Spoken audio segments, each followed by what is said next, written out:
Morning, guys. So, I told you I'd do some videos to augment the material I put up online. So, hopefully, you were able to look at some of the narratives I typed online this week, all the terms that I covered, roughly 15. Use the video in conjunction with that to prepare for the exam, which we're still looking at April 2nd. Continue to go to Blackboard and look at the COVID-19 update tab, and you'll get updates on what's going on. So, let's jump in on the Constitution. In 1787, the Articles of Confederation were up for review. They were completely useless to a degree, so 55 wealthy white men got together and decided to rewrite the document. Ben Franklin was there. He was 81 years old. There was a lot of discussion about balancing power. In the end, 4 months later, 39 people signed the document. It's roughly 4,000 words long, and it remains today as the centerpiece of our nation's governmental system. So the executive branch is led by the President of the United States, George Washington being the first. He served 2 terms, so that's why that became traditional. Washington had a cabinet that he filled with people who had more skills than he did in specific categories or areas. The executive branch is the law enforcement branch. The president can veto legislation, sponsor judges on the federal level, and generally today it's the largest, most powerful branch in the government.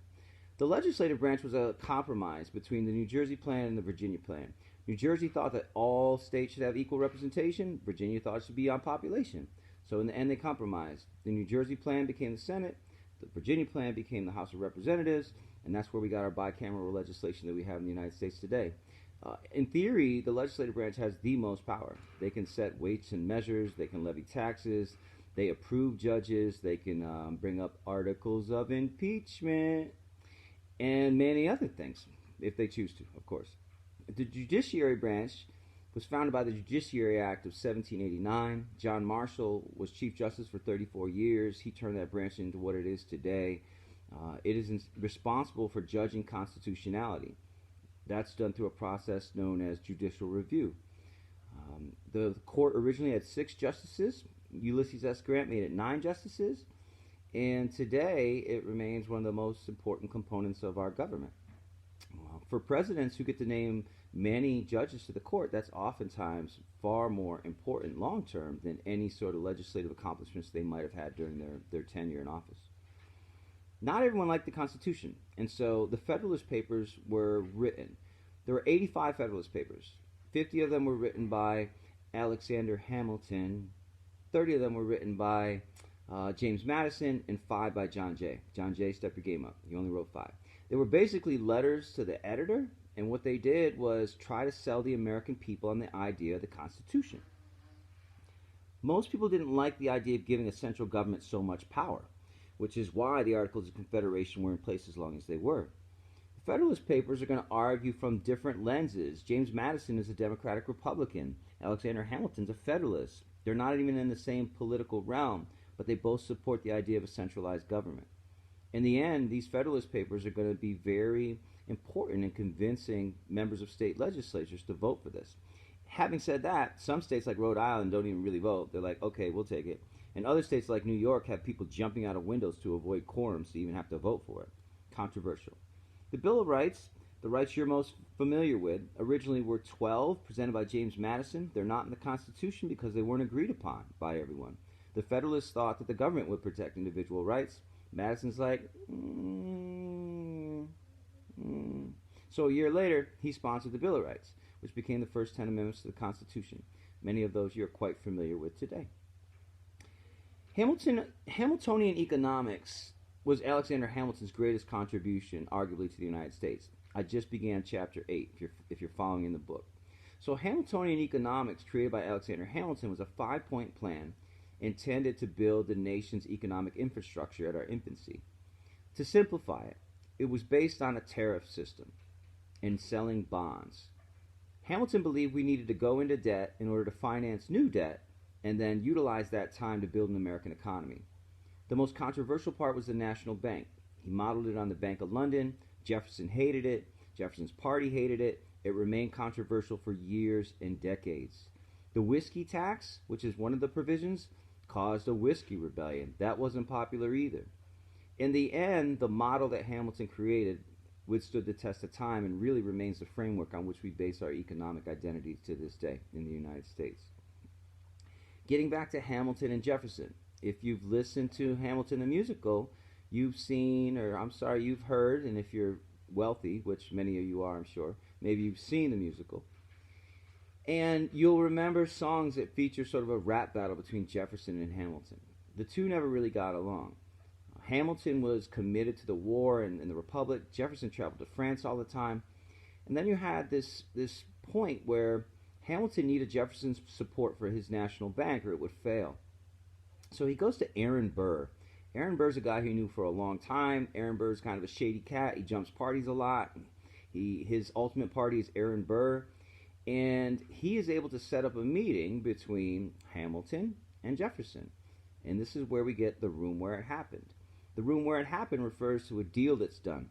Jefferson wants the capital moved from New York City to Washington, D.C., the District of Columbia. Hamilton wants his sponsoring, Jefferson's, of the National Bank. That was the compromise. It happened behind closed doors. It had a big impact on America. The Whiskey Rebellion took place because of the whiskey tax.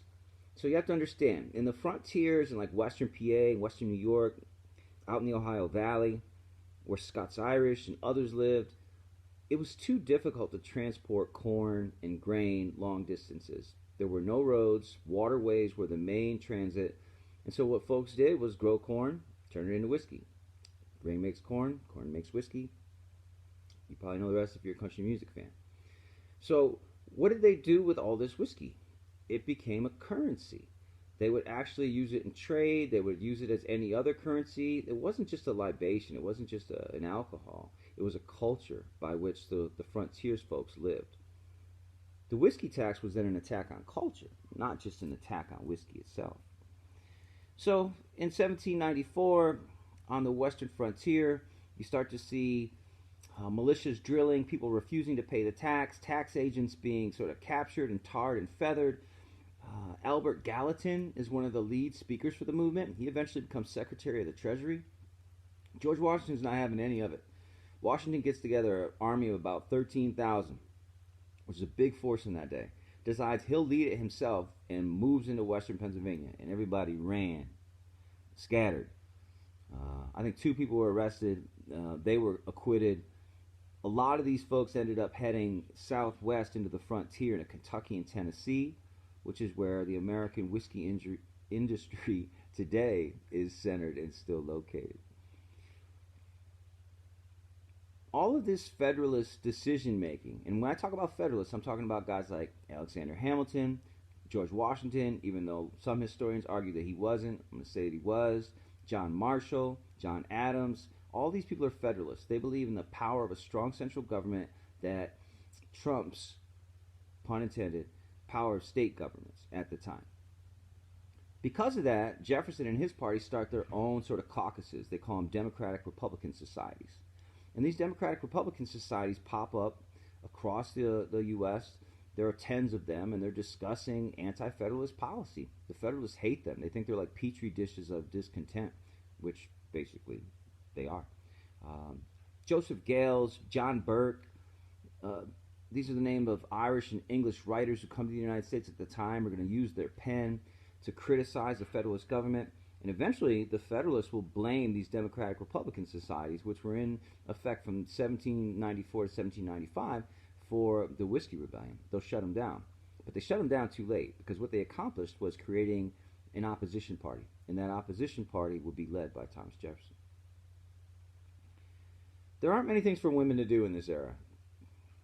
They stay at home, they work, Republican motherhood we discussed, the whole notion of coverture laws, women as property is still in effect. But the one thing that women were able to do, sort of, kind of, was publish and write. Mary Wollstonecraft was the mother of Mary Shelley. She wrote a book called The Vindication of the Rights of Women. And in 1792, that became very popular. She's going to advocate for women working, women's education to help out the country at the time. Other women will write religious histories, state histories, and many of them will become quite popular. Phyllis Wheatley is another writer at this time. Now, she's a slave in the Boston area, but she successfully publishes a bunch of poetry. The reality is it's very difficult for women to penetrate the male sphere that is, late 18th century America. It's going to take the market revolution to really bring women out of the house and into the society and into the economy more broadly. In 1796, we finally had our first election. So this election on one side features John Adams and Thomas Pinckney as Federalists. And on the other side, you have Thomas Jefferson and Aaron Burr as the Democratic Republican ticket. Now, I should tell you, the Democratic Republicans are also known as the Republicans, and they're also known as the Anti-Federalists. They had a lot of names originally. We're going to refer to them as the Republicans going forward. But don't mistake them with the Republicans of today, because that's a totally different party, which we may or may not get to. Okay. So, in 1796, you now had 16 states. Vermont, Tennessee, and Kentucky had joined the Union. 10 of these states have the legislatures choosing the electors of the Electoral College, and 6 of them had the people choosing them. This election is fairly close. In the end, Adams is going to edge out Jefferson. I think 71 to 68 is the electoral count. The way the Constitution was written before the 12th Amendment, you voted separately for the president and the vice president. Today we vote for a ticket. What happens in this election is, and I should tell you that the first place finisher gets the presidency, the second place finisher gets the vice presidency. Well, Adams finished first. Jefferson finished second, not Pinckney. So under this formula, Thomas Jefferson became the vice president of the United States, while Adams became the president. So you had, in the White House, 2 parties sharing the Oval Office. I often make the equation today, that would be the equivalent of, say, Trump is president and Hillary is vice president, or maybe Bernie as president and Pence as vice president. It would be odd, to say the least. It was certainly odd then, too. Make no mistake about it. The victory for Adams was a victory for the Federalists, but Jefferson was in the midst of everything the whole time. What defined the next 4 years before 1800 was Adams' presidency, 3 main events that determined whether he would get elected or not. The XYZ affair is when Adams sent a delegation, to France to talk to this cat named Talleyrand. Talleyrand was a minister who was kind of like this Rasputin type, who was running France intermittently before the Napoleonic period came about. The agents that are sent there by Adams are led by John Marshall. Talleyrand sends 3 agents, agents X, Y, and Z, and tells Marshall and the delegation, you need to pay us $250,000 or you're not talking to Talleyrand. And Marshall's like, I ain't paying you nothing. And so the Americans left. But when they left, that was a real embarrassment for Adams' administration. The French showed no respect towards Adams' administration. Remember, the French are going to be very, very tight with Jefferson, Jefferson tight with the French. The second incident dealt with a guy named John Fries. John Fries was a veteran of the war. He was an auctioneer.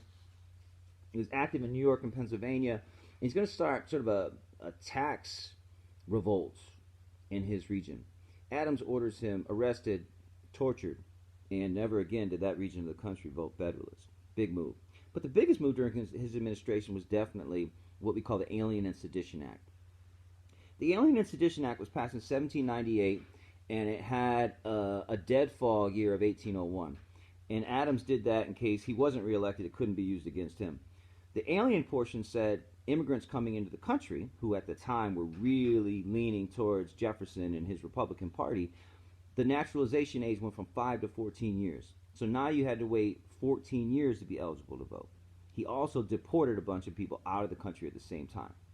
The sedition portion was more salacious. The Sedition Act said if you say anything against the Federalist government negative, I'll arrest you. People did. 10 Republican editors were arrested. There's a guy named Matthew Lyons who runs a paper up in Vermont called The Scourge of Aristocracy.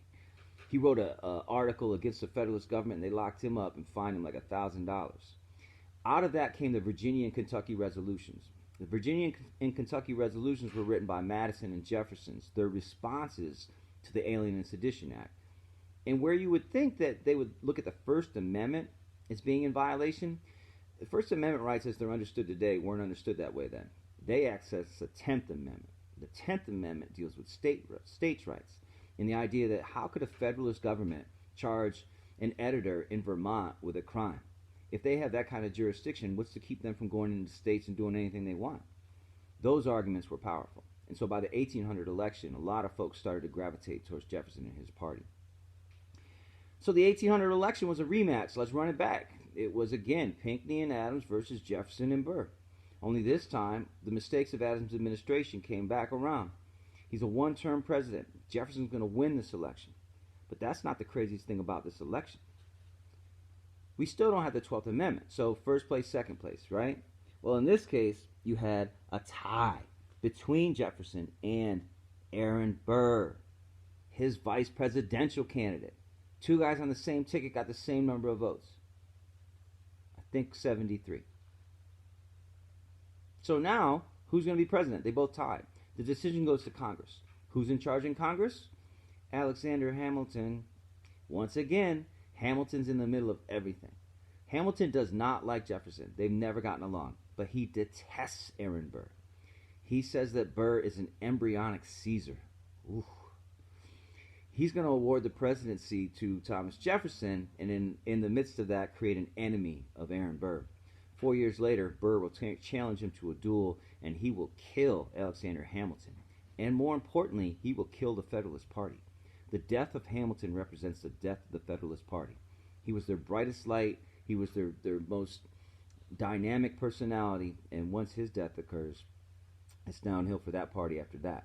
In 1807, Aaron Burr gets put on trial for treason. He's involved in some schemes to give the Northeast back to England, to try to give Kentucky and Tennessee to the Spanish. He's a shady cat. He gets exiled to Europe and doesn't come back into the United States until much later in his life. I'll end this video chat with the San Domingue Revolt. So I gave you a term which was ironic at the time, the 1776 virus. But this was a virus of liberty, not a virus of pathogens. That virus went to France in 1789 and inspired the French Revolution. But by 1791, it went back across the Atlantic and landed in San Domingue. San Domingue was a sugar island run by the French. On that island, there were 400,000 white folks and 40,000 slaves. Maybe a few hundred free blacks. One of those was a cat named Toussaint Louverture, who was free, went to the United States, tried to recruit some help and get some money towards an insurgency. He goes back to the island, starts said insurgency, and there's an uprising. Lots of slave owners die. Lots of white folks die. Ooh, and I inverted that. There were 400,000 slaves, 40,000 whites.